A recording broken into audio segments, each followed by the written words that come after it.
Good morning class. हमने क्या है कि अभी जो लास्ट टॉपिक पढ़ाया था वो कोडिंग एंड डिकोडिंग का था। तो उसमें मैंने कोडिंग एंड डिकोडिंग के अंदर मैंने पूरी जैसे किस तरीके से अल्फाबेटिकल सीरीज को लर्न करना है मैंने वो पूरी तरीके से बता दिया था।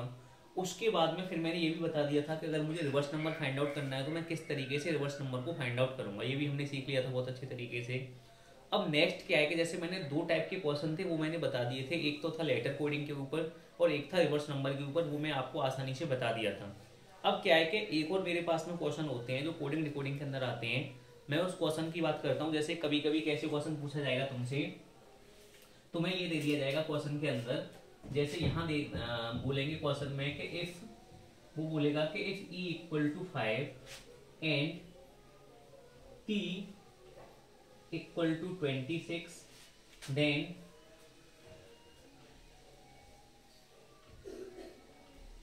what is the value of teacher.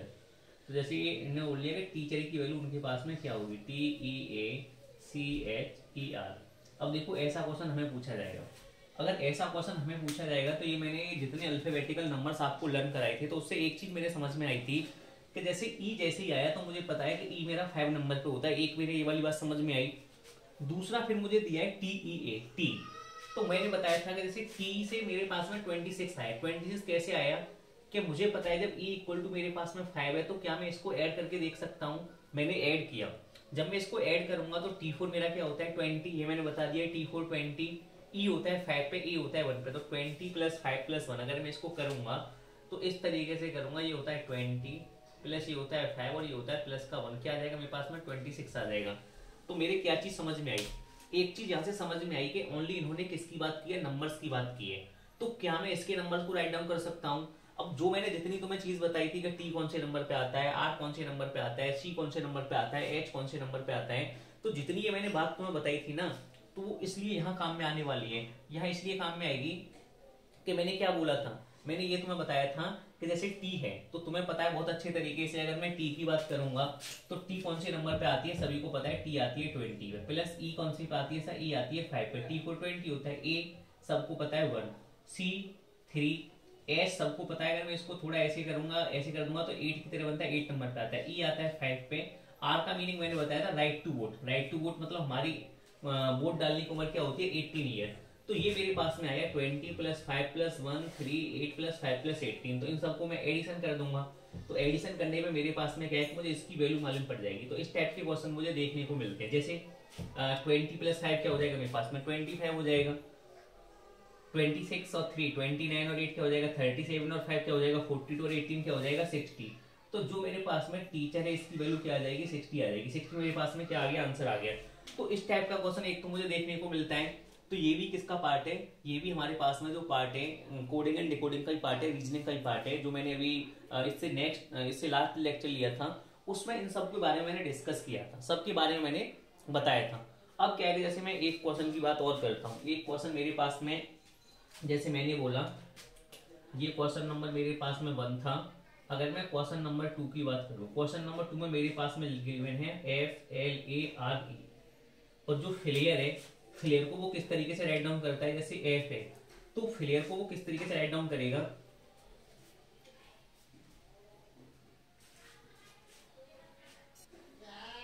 अब जैसे मैंने बोला फ्लेयर है मेरे पास में, फ्लेयर को मैंने कैसे राइट डाउन किया 21 15 26 9 एंड 22, जो मैंने राइट डाउन किया। उन्होंने पूछा है कि मैं ब्रीफ को किस तरीके से राइट डाउन करूंगा। तो यहीं से मेरे पास में एक लॉजिक आना चाहिए। जैसे मैंने क्वेश्चन को देखा तो क्वेश्चन देखते ही मेरे माइंड में एक आंसर आना चाहिए। जैसे एफ है तो उन्होंने एफ को क्या राइट डाउन किया 21 राइट डाउन किया है, एल को उन्होंने क्या राइट डाउन किया 15 राइट डाउन किया है, ए को उन्होंने 26 लिखा, आर को उन्होंने 9 लिखा और ई को उन्होंने 22 लिखा। तो मुझे यहाँ से क्या लग रहा है, मुझे ऐसा यहाँ से नजर आ रहा है, जैसे मैंने बोला एफ है तो एफ को इन्होंने 21 लिखा, तो एफ का नंबर होता कौन सा है सबको पता है, तो एफ मेरे 6 नंबर पे आता है। तो अगर मैं 6 में मैंने 20 जैसे 6 है तो 6 है 21 आया, तो मैं ये देख सकता हूं कि जो अगर f है तो f का मेरे पास में अपोजिट नंबर कौन सा होता है, ये मैं देखूंगा। तो f का अपोजिट कौन सा होता है, मुझे पता है कि f का अपोजिट होता है मेरे पास में u, क्या होता है f का अपोजिट u होता है, तो उन्होंने u का नंबर दे दिया 21। l है, मुझे पता है l, मैंने बताया था l के लिए क्या बताया था LOVE, ये मैंने बताया था। l का अपोजिट होता है o और v का अपोजिट होता है e। एल है, एल मेरा कितने पे आता है, एल का जो नंबर होता है लंच, लंच करने का टाइम क्या होता है 12 o'clock होता है, तो एल मेरा 12 नंबर पे आता है। और 12 के बाद में यहाँ मेरा कितना आया 15 आया, तो मुझे पता है कि एल का रिवर्स क्या होता है ओ, तो ओ का नंबर कौन सा होता है 15 होता है। ए टू जेड मैंने बोला था, तो ए का रिवर्स कौन होता है जेड होता है। यहाँ 1 है, यहाँ 26 है। तो यहाँ से मुझे एक चीज समझ में आया कि जो ये मुझे कोड किया गया है ना, जो flare is coded as 21, 15, 26, 9 and 22, how it is coded, इन्होंने रिवर्स नंबर को राइट डाउन किया है। जैसे मेरे पास में एफ था, तो एफ का रिवर्स नंबर मेरे पास में क्या होने वाला है यू, फालतू, तो यू होने वाला है, तो यू को इन्होंने 21 राइट डाउन किया। सेम ईयर मुझे यहाँ भी क्या है, जैसे बी है तो बी का रिवर्स आएगा, उसका यहाँ पे मुझे नंबर राइट डाउन करना है। तो मुझे पता है बी, बी मेरे पास में क्या है, मैंने बोला था बी का रिवर्स होता है वाई, तो वाई मेरे पास में कौन से नंबर पे आता है 25 नंबर पे आता है। उसके बाद में आर है, आर मेरा कौन से नंबर पे आता है राइट टू वोट 18, तो आर का रिवर्स क्या मेरे पास में होगा, आर का रिवर्स मेरे पास में क्या हो जाएगा आई हो जाएगा मेरे पास में। और आई का नंबर मेरे पास में कौन होता है, आई का नंबर मेरे पास में होता है 9, तो ये मेरे पास में 9 आ जाएगा। और ये मैंने बताया भी था तुम्हें, SHIRTG, आई का रिवर्स होता है आर। अगर आई 9 नंबर पे तो आर मेरा कितने हो जाएगा 18 पे, तो इनका मुझे फिर आई आ गया, तो यहाँ क्या आ जाएगा आई को मैं क्या लिखूंगा 18, क्योंकि आई का रिवर्स आर होता है और आर का नंबर क्या होता है 18। ई मेरे पास में कौन सा नंबर पे 5, तो मुझे पता है वी का रिवर्स होता है ई, और वी का मीनिंग क्या है दो, हम दो और हमारे दो, तो वी का कौन सा होता है 22 नंबर होता है। और एफ मेरे पास में मैंने बता दिया, एफ का रिवर्स क्या होता है 21, तो ये इसका क्या है, इसको मैं इस तरीके से राइट डाउन कर सकता हूँ। तो एक तो ये वाला क्वेश्चन हो गया, मैं एक क्वेश्चन और बताऊंगा अभी। अभी मैंने एक क्वेश्चन और लिया यहाँ पे, इस क्वेश्चन में क्या बोला है, जैसे गॉड इज ग्रेट, तो गॉड इज ग्रेट को वो राइट डाउन करता है CPANBO, ऐसे स्मॉल लेटर में राइट डाउन लिखा होगा। ग्रेट हेल्प डन को उन्होंने राइट डाउन किया है ERCPFS, और ही इज ग्रेट को उन्होंने राइट डाउन किया है BO, CP और DQ। ये मेरे पास में एक क्वेश्चन आया, ये क्वेश्चन भी बहुत पूछा जाता है हर एग्जाम के अंदर, और मैं जैसे मुझे बिना सॉल्व किए, मुझे जैसे पेन भी नहीं चलाना, मैं देखते ही आंसर बता सकता हूँ। तो मैं कैसे आंसर बताऊंगा, देखो जो भी वर्ड्स मेरे पास में यहाँ पे गिवन है इस वाली लाइन में, जैसे यहाँ लिखा है गॉड इज ग्रेट, तो तुम्हें देखना है जैसे ये गॉड वर्ड है, तो गॉड का इस वाली लाइन में कहीं गॉड है, इस वाली लाइन में कहीं गॉड है नहीं है, तो मैं इस वाले वर्ड की फिर बात नहीं करूंगा कहीं भी। फिर मैंने देखा इज एक मेरे पास में यहाँ है और एक मेरे पास में इज यहाँ है, मतलब दो जगह इज है, एक इस वाली में इज है और एक मेरे इस वाली में इज है। अब इधर आओ, एक ये वाले में इज था और एक इस वाले में इज था, तो ये देखो जब इज और इज यहाँ पे कॉमन है, तो इन दोनों में ऐसा कौन सा मेरे पास में वर्ड है, ऐसे कौन से लेटर्स हैं जो कॉमन होंगे, ये एक एक है, जैसे CP अलग है, AN अलग है, BO अलग है, ये ERCPFS ये भी अलग है, BO CP DQ ये भी अलग है। तो मुझे पता है कि यहाँ भी देखो, यहाँ कौन आ रहा है, यहाँ भी BO आ रहा है, और यहाँ भी मेरे पास में कौन आ रहा है BO आ रहा है। तो इसका मतलब ये हुआ कि BO भी कैंसिल हो गया, तो इसका मीनिंग क्या हुआ, इसका मीनिंग हो जाएगा मेरे पास में BO, क्या हो जाएगा इसका मीनिंग BO हो जाएगा। ठीक है भाई। अगर मैं नेक्स्ट बात करूंगा, फिर मैंने देखा ग्रेट, मेरे पास में यहाँ भी ग्रेट है, यहाँ भी ग्रेट है, तीनों जगह ग्रेट है, तो ये ग्रेट है, ये भी ग्रेट है, और ये भी मेरे पास में क्या है ग्रेट है। तो मुझे तीनों में कॉमन देखना है, ऐसा एक इनमें मीनिंग होगा, वो यहाँ भी कॉमन होगा, यहाँ भी कॉमन होगा, यहाँ भी कॉमन होगा। तो देखो मेरा कौन सा मीनिंग है CP, यहाँ भी है, यहाँ भी है और यहाँ भी है, इसका मीनिंग जो ग्रेट का मीनिंग आने वाला है वो क्या हुआ CP आया।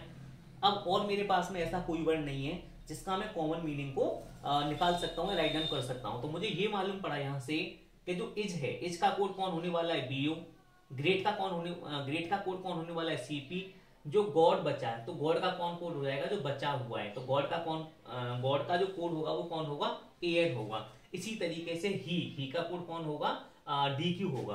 अब क्वेश्चन में मुझे पूछा है what is the code of he is good, तो तुम्हें पता है ही, तो ही का कौन सा बचा हुआ है DQ, तो ही का कोड यहाँ पे क्या आ जाएगा DQ हो जाएगा।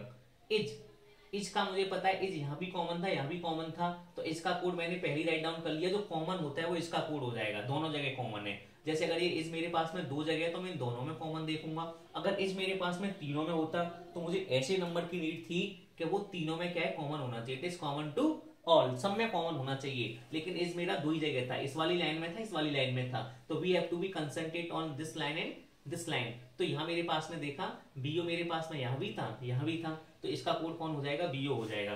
तो मैंने इसको लिख दिया BO।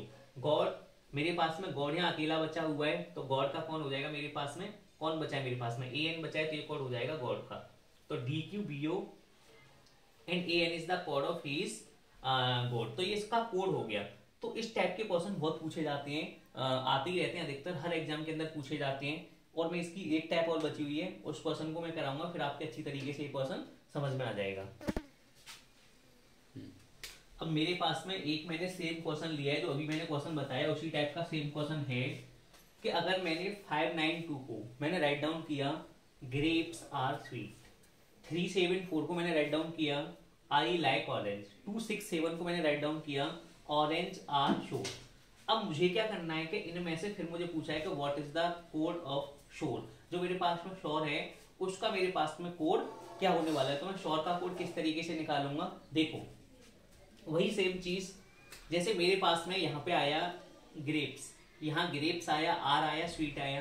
क्या ग्रेप्स और कहीं भी मुझे नजर आ रहा है? कहीं नहीं है। आर, अगर मैंने आर की बात की तो आर मेरे पास में यहाँ भी है और आर मेरे पास में यहाँ भी है। तो देखो अब इन दोनों में मुझे देखना है यहाँ और यहाँ पे ऐसा कौन सा नंबर है जो कॉमन है। तो तुम्हें नजर आ गया होगा कि 2 यहाँ भी है और 2 मेरे पास में यहाँ भी है। तो आर का कोड मेरे पास में क्या हो जाएगा? 2 हो जाएगा। 2 यहाँ से और यहाँ से कैंसिल हो जाएगा, ठीक है। उसके बाद में फिर मैंने बोला स्वीट, स्वीट मेरे पास में यहाँ है ना, इस वाले में स्वीट है ना इस वाले में स्वीट है, इसको हटाओ। अब बात करते हैं नेक्स्ट टाइम पे आई लाइक ऑरेंज। तो देखो ऑरेंज यहाँ भी है और ऑरेंज यहाँ भी है। इन दोनों में देखो कौन सा कॉमन है ऑरेंज के लिए? 7। यहाँ भी 7 है, यहाँ भी 7 है। तो ऑरेंज का कोड कौन सा हो जाएगा? 7। अब मुझे क्या पूछा है क्वेश्चन के अंदर? What is the code of sure. जो शॉर है उसका कोड मेरे पास में क्या होने वाला है। तो ये मुझे पता है अच्छे तरीके से कि जो बचा हुआ है इस वाली लाइन में कौन बचा है? शोर बचा हुआ है, अकेला शोर। और इसका मीनिंग क्या है? क्या बचा मेरे पास में? 6। तो इसका कोड क्या हो जाएगा? 6 हो जाएगा। जो नंबर मेरे पास में बचा हुआ होता है उसका कोड वही नंबर होता है जो इधर रह जाता है। अब जैसे तुम बोलोगे सर आई और लाइक का कोड क्या होगा, तो कोई भी हो सकता है, 3 भी हो सकता है, 4 भी हो सकता है। सेम यहाँ ग्रेप्स एंड स्वीट का 5 भी हो सकता है, 9 भी हो सकता है। हमें यहाँ फिक्स नहीं है, तो ऐसा क्वेश्चन में ही नहीं पूछेगा जब हम फिक्स नहीं है। तो मुझे कहाँ है यहाँ पे फोकस करना है। एक तो ये वाला क्वेश्चन हुआ, एक टाइप और बची हुई है, उसके बाद में कोडिंग एंड डिकोडिंग के क्वेश्चन पूरे फिनिश। अभी मेरे पास में एक टाइप और क्वेश्चन का बचा हुआ है, ये भी बहुत रेयर केस में पूछा जाता है, बहुत सिंपल क्वेश्चन होता है, लेकिन हम इसमें भी कभी कभी कंफ्यूजन में आ जाते हैं, गलती कर देते हैं। क्वेश्चन मेरे पास में कौन सा होगा कि if orange is called butter. मैंने ऑरेंज को क्या बोल दिया? बटर बोल दिया। ये मेरे पास में क्वेश्चन है कि अगर मैं ऑरेंज को बटर बोलता हूँ, butter is called soap, butter को मैं सोप बोलता हूँ, सॉप। और ये मेरे पास में soap is called ink, soap को मैं इंक बोलता हूँ। और ink is called red, ink को मैं रेड बोलता हूँ। Then what is used for washing the cloth. तो इन्होंने पूछा है कि वॉशिंग द क्लॉथ मतलब कपड़े धोने के लिए मैं क्या यूज करता हूँ। तो ये बात मुझे पता है, कपड़े धोने के लिए मैं क्या यूज करता हूँ? साबुन यूज करता हूँ। साबुन को मैं क्या बोलता हूँ? सॉप बोलता हूँ, SOAP, सॉप बोलता हूँ। अब तुम्हें पता है कि SOAP आया, तो सॉप इज कॉल्ड, जो सोप है मेरे पास में, सॉप को मैं क्या बोलता हूँ? सोप इज कॉल्ड इंक, इसको मैं क्या बोलता हूँ? इंक बोलता हूँ। तो इसका मीनिंग ये हुआ कि इसका आंसर मेरे पास में क्या हो जाएगा? इंक हो जाएगा। हम गलती क्या करते हैं कि जैसे SOAP इज कॉल्ड इंक, फिर हम देख लेते हैं इंक इज कॉल्ड रेड, तो हम इसका आंसर रेड कर देते, लेकिन रेड मेरे पास में आंसर क्या गलत हो जाता। बस मुझे ये देखना होता है कि क्या कपड़े धोने के लिए मैं यूज करता हूँ। What we are using to washing the cloth, we are using the soap. तो सोप जब मैं यूज कर रहा हूँ तो सोप का मीनिंग क्या हुआ? सोप का मीनिंग ये हुआ कि इसको मैं क्या बोलता हूँ? इंक बोलता हूँ। तो इसका मीनिंग कौन सा आंसर हो जाएगा मेरे पास में? This is the right answer. बस कोडिंग एंड डिकोडिंग में यही क्वेश्चन पूछे जाते हैं, ट्रिक्स मैंने आपको बताई दी हैं। और अगेन एंड अगेन एक बार वीडियो देखना, अगर कोई भी तुम्हें डाउट आता है तो उस वीडियो में कमेंट करके बताएं कि सर ये चीज क्लियर नहीं हुई है, तो I will make the video again on that topic. कोई भी टॉपिक हो, कोई भी सब्जेक्ट हो, आप बताएं मुझे किस टॉपिक को आपको पढ़ना है जल्दी से, I will make the video. Okay, thank you.